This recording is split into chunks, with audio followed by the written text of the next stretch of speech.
all here, and I'm so glad to see you. And what I'd like to do is start our opening of the ceremony with the Duwamish tribal members, Mike Evans, and I haven't seen Cece Manson yet, but hopefully she will come soon. So come on in.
My name is DVCAM, and today we're paddling in the Duwamish canoe. And as we came in, our paddles were raised, saluting all of you people. So that's what that was about. And now we'd like to introduce the next song. The next song is As Ista Ati, Abale. As Ista Ati, because of this present condition, Abale. And now giving can occur. It was to commemorate, if I get right, March 20th, March 24th, 2004, when the Duwamish burned the deed to the property they have down on the Duwamish waterway. And it's for the building of their longhouse. They're building a longhouse down there. So you're all welcome to support that endeavor. And if all things go well, and we're hoping that they do, we're not absolutely sure, but we're hoping that they do. And we're going to probably start breaking ground this spring. So things are getting exciting. They're starting to fall in place. So this next song is Ista Ati, Abale, and we want to welcome each and every one of you to the land that the Duwamish occupied. The Duwamish people. Their longhouse was on the Black River. And if you know where the Black River is, you've been around a while. It was, 1916 when they lowered Lake Washington, and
we should all feel properly welcomed and begun with this ceremony. I wanted to ask how many people here have been volunteers of this park at some point in their careers? Good. All right. And how many people were campers here?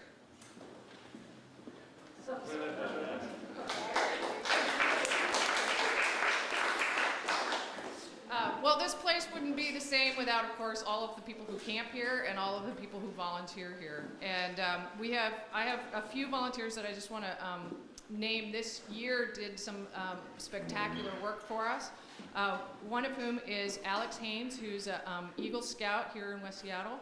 And we'd like to thank him for, we have an old compass circle. You know, the place was built in 1941, and they, with the Works Progress Administration money, and they laid out a compass circle to be used to have a compass course. Well, it fallen into a little bit of disrepair, a lot of shoots of trees coming up underneath the stones, and also the compass course itself had disintegrated and disappeared over time. And he led his troop in taking out all the stones and replacing them, and then also redoing the compass course. So now we can have Boy Scouts do badges with orienteering badges here once again. So.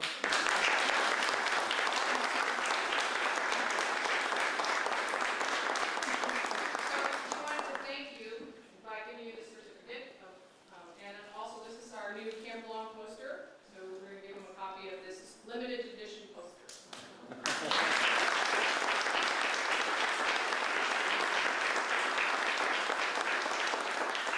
Another person that I'd like to recognize is Derek Wilson. He's a resident of West Seattle, and he's been working on a GIS, the Geographic Information Systems map of Camp Long. And there's a map now in that foyer that we're not finished with yet. He's still working on it. But we'd love to have your comments. So at some point during the rest of the day, if you can stop by, look at it, give your comments on a sheet, and then we can make adjustments as we go along. But he's put in a lot of hours in the last couple of months, and we really appreciate it. Thanks.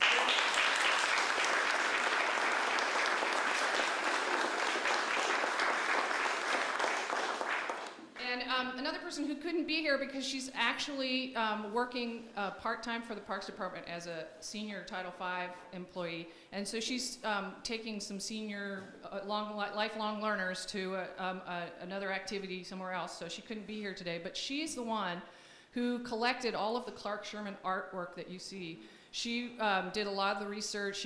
We got in touch with the family of Clark Sherman out in Iowa and Midwest, and we're able to borrow some of the paintings, and also ended up getting this painting right here donated to Camp Long, and it's Clark Sherman's painting of Mount Rainier in the spring. So we're very fortunate to have had her work this year on that project, and we really thank her for it. So, Nancy Swigger.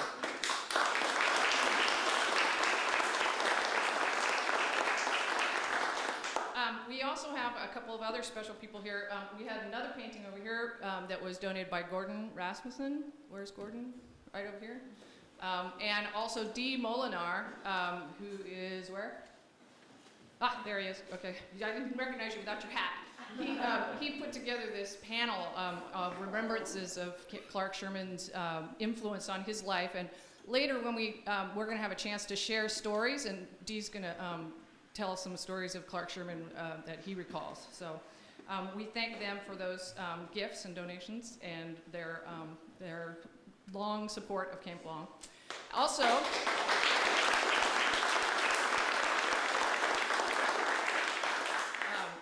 we also have a staff person here who works part-time, but he does a lot in his spare time, and he's the one that actually put the displays together, and that's Brian Hurd. Is he still here? All right, there's Brian.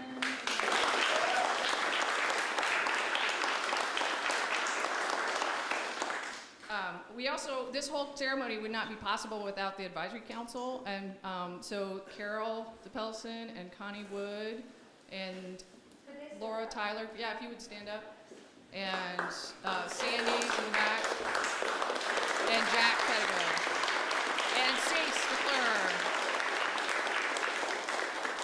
Do we have any O2 participants here yet still? Anybody left? They left? Oh. They were cold and rainy. Okay. I'd ask them to come stay. We are hosting Outdoor Opportunities, which is a teen program for camping and other outdoor skills. And they spent the morning planting plants around Camp Long for Green Seattle Day, which is a new celebration of trying to replant our forests. And I wanted to thank them for their efforts. And I would hope that they would stay, but it was rather wet, and I'm sure they were cold and finally decided that it would be better off going home for a hot shower. So we also have Girl Scouts here who are going to be serving up our wonderful desserts that Sandy was able to have donated, and so please thank them. So it's really great to see Troop 65. We found some old members of Clark Sherman's old troop, and they're here, and lots of old staff and Bill Long, and I'm just looking forward to hearing everybody's stories. So thank you all for being here. And without further ado, then, I would like to introduce Laura Tyler, who is the Advisory Council President. I'll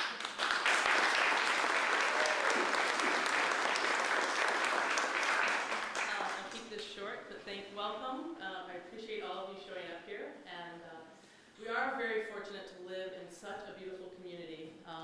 And part of the reason this community is so beautiful is the environment that we live in. And one of the persons who's instrumental in keeping this community green is our mayor. He was the first mayor in the country to sign the Kyoto Agreement. He has the Seattle Green Initiative, one of the main people instrumental in starting recycling in the city. And for your efforts, Greg, we'd like to present you with a framed poster. This was designed by Damon Brown, and we tried to design it in the style of the Conservation Corps from the 1930s, and we'd love to look at this. Thank you.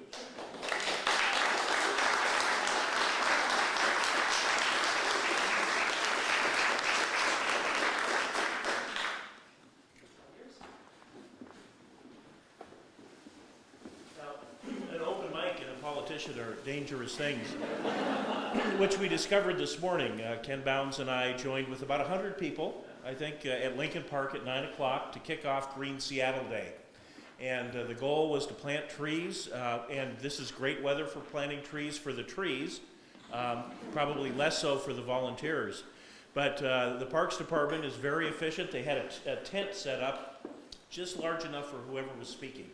And all the volunteers are out in the rain. And I gave about a 30-minute speech, I think it was, to really test their commitment. But they turned out to be true, and lots of trees got planted today. And it was great because it was mostly young people. Mostly there were middle schoolers, there were folks from the Conservation Corps and Earthworks, and just a wonderful array of folks from the community trying to make sure that we have a great environment to pass on to the next generations. And that really is what this place has been about for 65 years. Judge William Long, who was one of the two folks who made this happen, Archie Phelps, a member of the Board of Park Commissioners, was also instrumental. The complex here had started in about 1935 with the golf course first and the stadium. And then this 68 acres that Judge Long and Commissioner McPhee helped make happen is a very important place in the middle of a densely populated city. Cities are great places for people, but they also have to be great places for you to get away and breathe and enjoy a little bit of nature, and that's what this provided. And in fact, when they dedicated it on November 8th of 1941, Judge Long, I want to make sure I get this right, said that Camp Long was to lead youth from the dirt and complexities of the city and give them strength, body, mind, and soul. And for 65 years, this place has done that. It's a magnificent legacy that has been left. And those of you in the Parks Department staff, those of you in the volunteers and the Advisory Council are carrying on that legacy and making sure that the children today and tomorrow are going to be able to enjoy that. So thank you, congratulations, and happy birthday.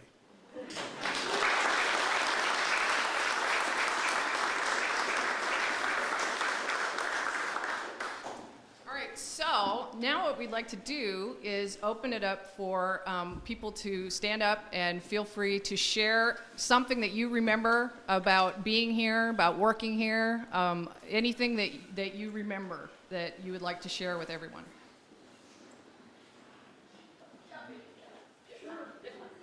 And you can stand where you are or come up, either way. All right, here comes Dee. Yeah, it's for the television right there, so it'd be good if you spoke into it. I'm not one of Sherman's scouts. In fact, I was never a scout. When I was a kid in Los Angeles, some friends one of the Eagle Scouts tried to get me and my brother to join the scout troop down there, but when he stole my beautiful red Elgin bicycle and painted it black, I didn't figure that was the route to citizenship. But anyway, I joined the Woodcraft Rangers briefly. That was set up by Ernest Thompson Seton. My early interests were in Indian lore, woodcraft, and living in the outdoors. And I think if I had known Clark Sherman and been in Seattle at the time, I would have gained a lot in my life. But I'd like to also mention that Clark Sherman was instrumental in guiding me from the time I first visited here with my brother and two friends from LA in a Model A Ford. We drove up to Mount Rainier after climbing Mount Shasta and Mount Hood on the way up. We arrived at Paradise Valley with homemade ice axes, just garden tools looking like what we thought an ice axe should look like. Knee-length boots that were good for rattlesnake country of the Mojave Desert, and spoon-soled shoes. So we were really not equipped for Mount Rainier. And when we went to the guide house to check out, Clark Sherman was there. It was a period of several days of rain, and we were camped in the campground at Paradise back when they had the campground open. And so we spent quite a bit of time in the guide house with him, telling us all about the mountain, showing a few knots and so forth. And he took notice of our rather sad state of equipment and clothing, and he loaned us some alpenstocks and ice axes to make the climb. We were able to get permit to go up. And I think the only reason we got permission to go up was because there was a guide ranger party starting up about the same time, and I think they were going to keep their eye on us neophytes from Los Angeles, and I think Bruce Smith was in that party. Bruce Smith was one of the guides working in 1939 for Clark Sherman. And luckily for us, the weather soured up and forced us all back down. And so we didn't have to prove anything. But we continued our trip. When we left Los Angeles, 4 of us in my Model A Ford, we started out $25 each with the idea we were going to see the whole United States. We were going to work in the crops, work in Detroit if we could get a job there, so forth. But after we left Mount Rainier, we headed across the mountains and saw a little bit of Glacier National Park, and by then we were starting to get pretty hungry. We started looking for beer bottles in the gutters along the highways and turning those in for 5 cents a piece at different taverns along the way, so that helped buy gas when gas was reasonably priced. In fact, I think my first memory of gas down in Los Angeles, the economy brand was around 7.5 cents a gallon. Can you imagine that? But anyway, we got back to LA, and that Christmas, I went back to milking cows on my uncle's dairy in an area near present Disneyland, and I sent Clark Sherman a little watercolor without realizing that he was an artist. I asked him if he remembered those kids from LA, and he would have called me if we had telephones in those days. But he right away wrote back, wondering what I was doing. I told him, he said, why don't you go to school, study art, and come up and guide for me next summer? And I don't think anybody ever started guiding that easily on Mount Rainier just by doing a watercolor painting. So I was up there at Mount Rainier that summer, and I really learned a lot about mountaineering and ice climbing, because that was the days when we used the Couch Glacier route, which was a tougher route to climb, a lot of ice climbing. And in those days, our clients, we didn't think clients were experienced enough to use ice axes, so they had these long rake handles that called alpenstocks. So we were walking up the mountain with those. The guides had ice axes. In fact, I still have the ice axe I bought from Clark Sherman for $6. I'm still using it as a trail tool. I haven't used it as a garden hoe yet, but that watercolor that I gave him changed my whole way of looking at life. Through guiding on Rainier with these other guides, most of them were Eagle Scouts from Troop 65, probably the most famous outdoor-oriented scout troop in the United States. Clark Sherman started all that, along with designing Camp Long. And I remember when I went into the service, I was in Seattle briefly for a year or so, and I visited Clark Sherman at what was then Camp Stanley, a piece of property northeast of the U District, and he had a little cabin there where he lived, and I used to spend the night up in a loft where I got out of my uniform briefly. But I noticed there where he had built this wall where he taught kids to rope down and rappel, and that was the forerunner of everything he built here at Camp Long. But that guiding on Mount Rainier just put me in touch of a whole new world. I met people from all over the world, many of the top climbers from New England. It's their habit to hire guides. They like guides for company, even if they may not need them. So we met a lot of the VIPs of the American Alpine Club and European climbers coming over, and it opened up a whole world for me. And after the war, I went to the UW. My brother and I, after guiding and working at rangers at Mount Rainier, we got into geology, and that opened up a whole new world for me. And so Clark Sherman is to blame for all that. Thank you.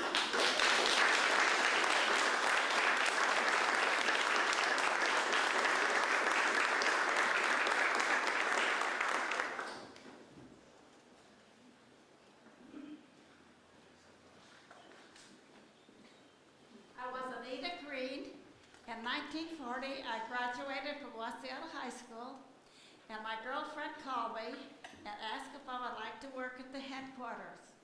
So I said, oh, I guess so. And I had taken a business course, so I went down and I got the job. So I was there for 2 years, and the war broke out, and the next day our windows, does everybody remember where it used to be downtown, the headquarters and the arcade building? And they sprayed the glass all black, right when the war was called.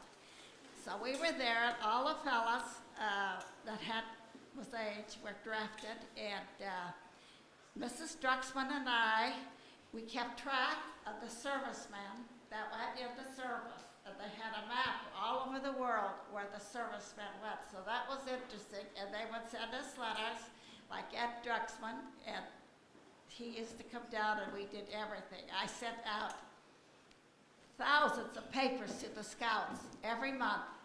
And then during the war, I came back, my husband was overseas.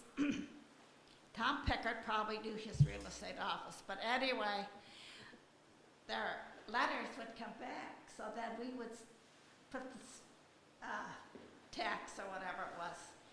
So anyway, when we were there, Mr. Roosevelt was the head executive, and he took us girls over to Camp Parsons, and they wouldn't let us 4 girls stay at the Boy Scouts. We were all young girls. So we had to stay at the Cub Scout. Anyway, Miss Eddie Druxman took us up to Mount Walker, and it was beautiful, just seeing all that. And all my relatives had settled at Quilcene, so I made myself at home. But I'm glad I got to come today. And all these Boy Scouts, I probably gave them some medals years ago.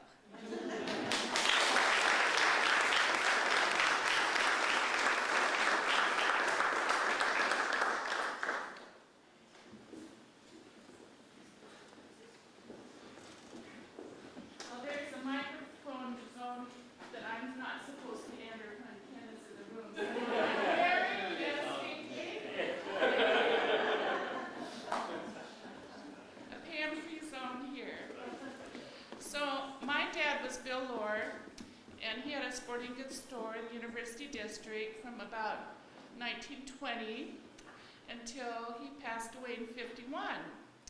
And he was a guide and an outfitter, and one of the first steelhead fishermen in the Northwest. So Judge Long was one of his cronies.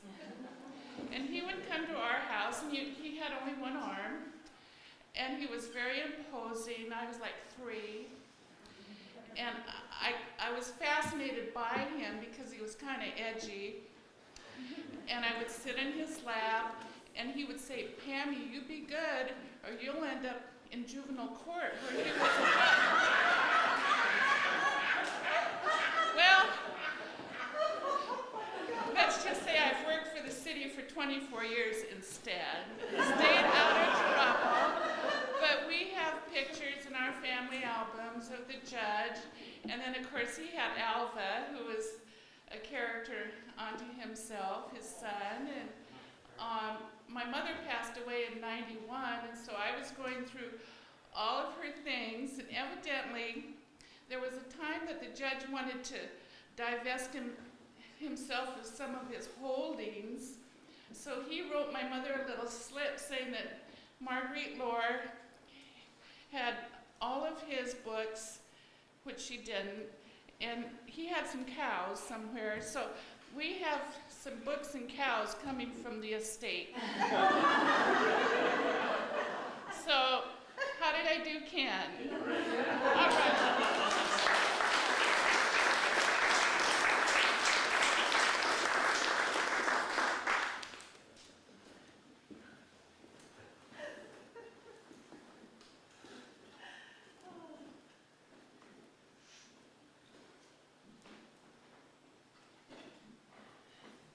I'm Bill Lahr. I'm one of the members of Troop 65. Also a member of the Seattle Mountaineers and the Seattle Mountain Rescue. And my first rescue was with Troop 65 back in the 30s up on Mount Baker ski area, which is today's ski area, which is the Meadows. In those days, our troop had 2-week, 15-day outings each year.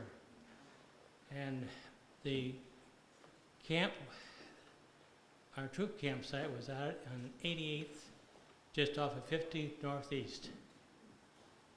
And it was a requirement. You went out there 1 of 2 camp days a month.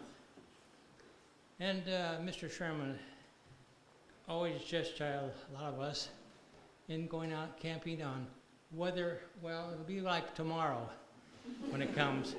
And it made quite a sense, because later in life you can always use that adversity that you went through. But I've found memories of this place in that 62 years ago I met my wife. And they met her down here on the glacier. I was a mountaineer instructor for the Seattle Mountaineers. And she finally decided that 6 years ago she didn't want to be around for a while, so that was it. But we had 54 and a half years of marriage, and thanks to the glacier down here. The other thing that I remember at Camp Long was that Mary Long asked me to be an instructor extra one afternoon here on the rock. So I said, okay. So Mary and 2 of her nice young ladies came down there. And in those days, we didn't have all this fancy equipment. We had the rope over the shoulder and in front. And when you're instructing young ladies, it was a little bit hard in those days. And of course, the other object on the veranda out here was a figure, Judge Long, Mary's father. And so I was quite a gentleman that day. But I must say that the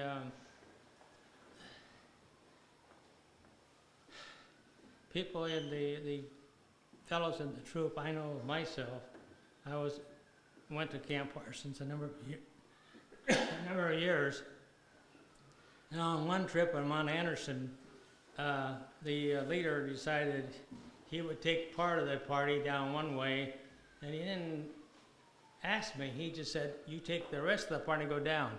That was a training that Mr. Sherman gave to everybody. And the consequences of the 2-week trip, you were able to learn about 2,000 different things in that 2 weeks. But I've enjoyed the past, and I see the scouts today. I asked a couple of the fellows, and they're coming up. But I always had trouble that with being in part of the old troop, Mr. Sherman, is that you were never asked, you were told to do these things from other troops or other organizations. That was his training.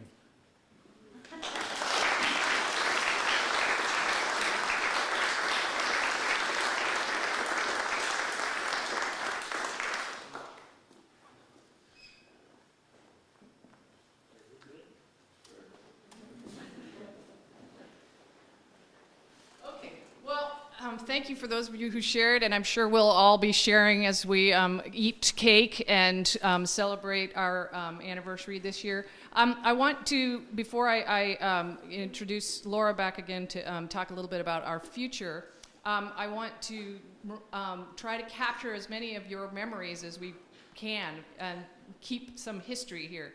So there are 2 ways or 3 ways that you can do that. One is, I have a timeline in the next room, so if there's some significant event that you remember that we should have on a timeline, please add that to our timeline there. I also have some sheets in the back, which you can mail in if you don't want to write today. You can write at home and send them in. And then also, I'm sorry, Mike, what's your last name again?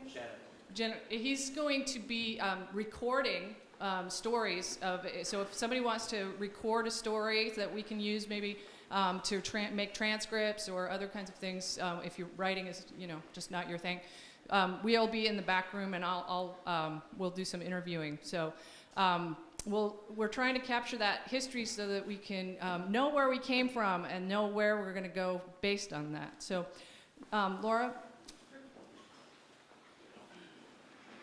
I want to talk to you a little bit about the past of Camp Long. I don't know if any of you know this, but Judge Long was, as you heard, a judge in a judicial for juvenile kids.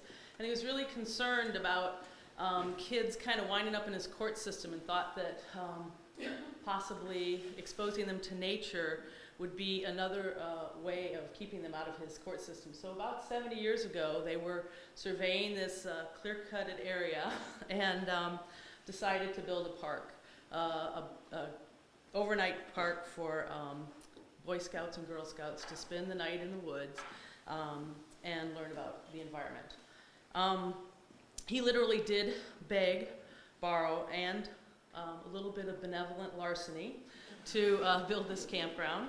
I don't know if you know, but the boulders or the bricks that the lodge is made out of somehow mysteriously disappeared from a Madison Park road repaving and winded up here. So it's probably the first and largest recycling project in the city of Seattle. So, and for 65 years, people have come to this campground to build community. They've celebrated weddings here. They've mourned deaths. They've had many people have come and been exposed to nature. And we're here to celebrate that. We have, in the last 65 years, served over 1 million students or kids that have been exposed to this campground. It is probably the first place that many kids have spent the night in the woods, or gathered macroinvertebrates from the pond down here that we have, or even heard the sounds of a barred owl at night. 65 years ago, Judge Long knew that exposing kids to nature would help them be on the pathway to a successful life as opposed to ending up in a court system. Recently, we have a new book by Richard Louv called The Last Child in the Forest. And he knows that too often today, kids are tuned into TV and Nintendo and not exposed to the environment. And because of this, we have an increase in ADD or ADHD, attention deficit disorder. We have a lot of students who are taking medicine to overcome that thing, that disease, I guess. But we know if kids were exposed to nature, their test scores would improve, their skills and standardized test scores would improve, their grade point averages would increase, and they would develop strong skills in problem solving, critical thinking, and decision making. We know education is the most effective means that society possesses for confronting the challenges of tomorrow. And we also know that education will shape the world for tomorrow. And in the foreseeable future, sustainable management of our resources and the environment is going to be the greatest challenge our students are going to face. Climate changes, loss of biodiversity, declining forests, ozone layer depletion, and loss of endangered species are going to just be a few of the challenges our students, or environmental threats our students are going to face, our children of tomorrow. So Camp Long has been an essential role in exposing these kids to the environment and giving them empathy and compassion for it. We have a long, well-established history of doing that, 65 years of doing that. And you know the naturalists here have known that for a long, long time. They've been doing it for 65 years. Not these guys particularly, but ones throughout the years. We know the joy of a child holding a red-legged salamander and feeling it slither in their hand, and that little experience can impact a child for a lifetime. We are going into our next 65 years, and Camp Long needs your support. It hasn't it's been a little neglected. Our basement has a beautiful fireplace downstairs, but right now that classroom is primarily used as storage. Our kitchen and down in the basement, it can hardly be used for catering of the weddings and funerals and other community events we have here, where our electricity and our plumbing are really not up to code. And we'd like to embark on the next 65 years of bringing that Wonder Lab to fruition. And we're going to be working on a capital improvement grants and securing funds, but we're mostly asking for community support in this effort of bringing Camp Long back to its glory days. It is the first environmental education camp in the city, probably one of the oldest in the state, and we want to continue that legacy and make it the strong heart of the city of Seattle, especially the green city that we are. Thank you.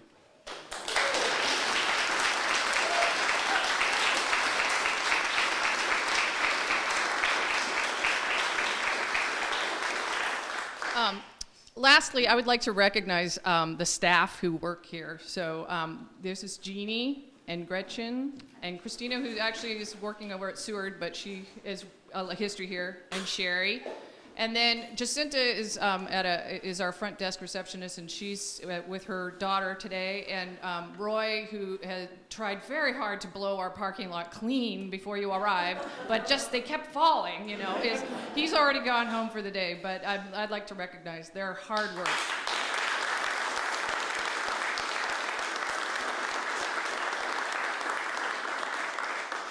I thank the mayor and Ken Bounds for coming and joining us in this celebration, and we'd like to close with a final song from the Duwamish.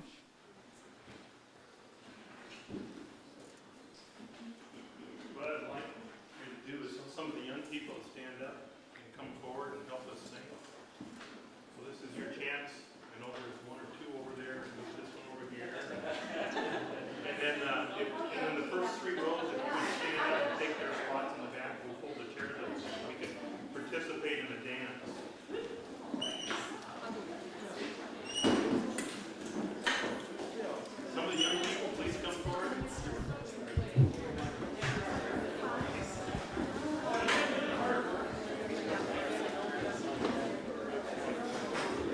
You know, that's the most self-control I've I'm so sorry. I figured you'd be here.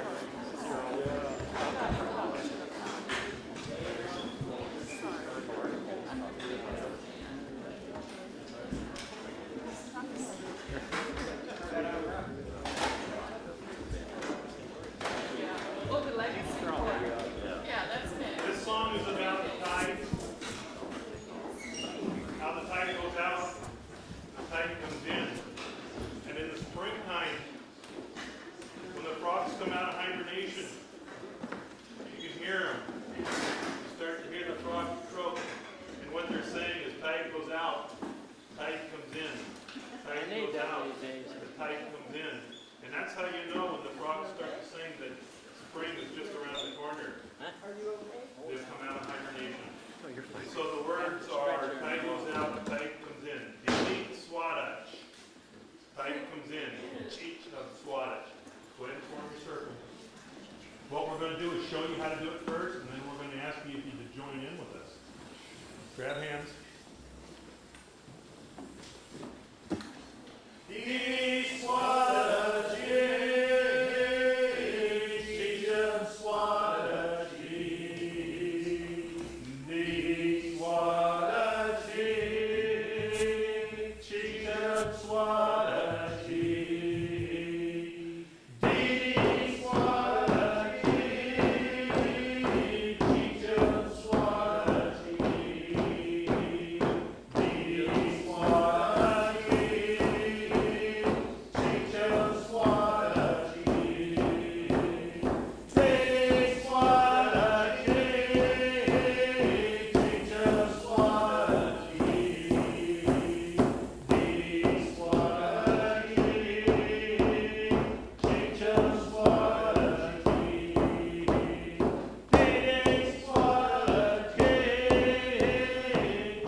Grab a hand and bring them on out. Anybody wants to come help?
Tide starts close together.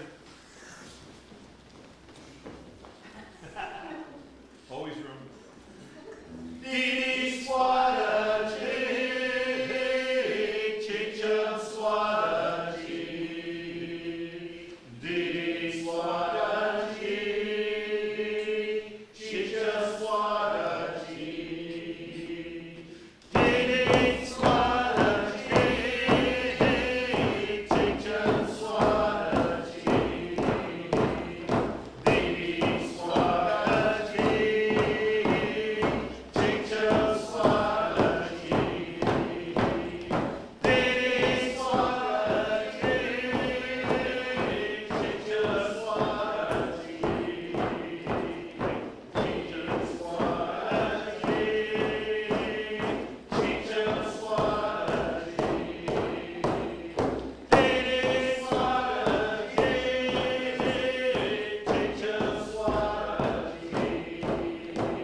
Well,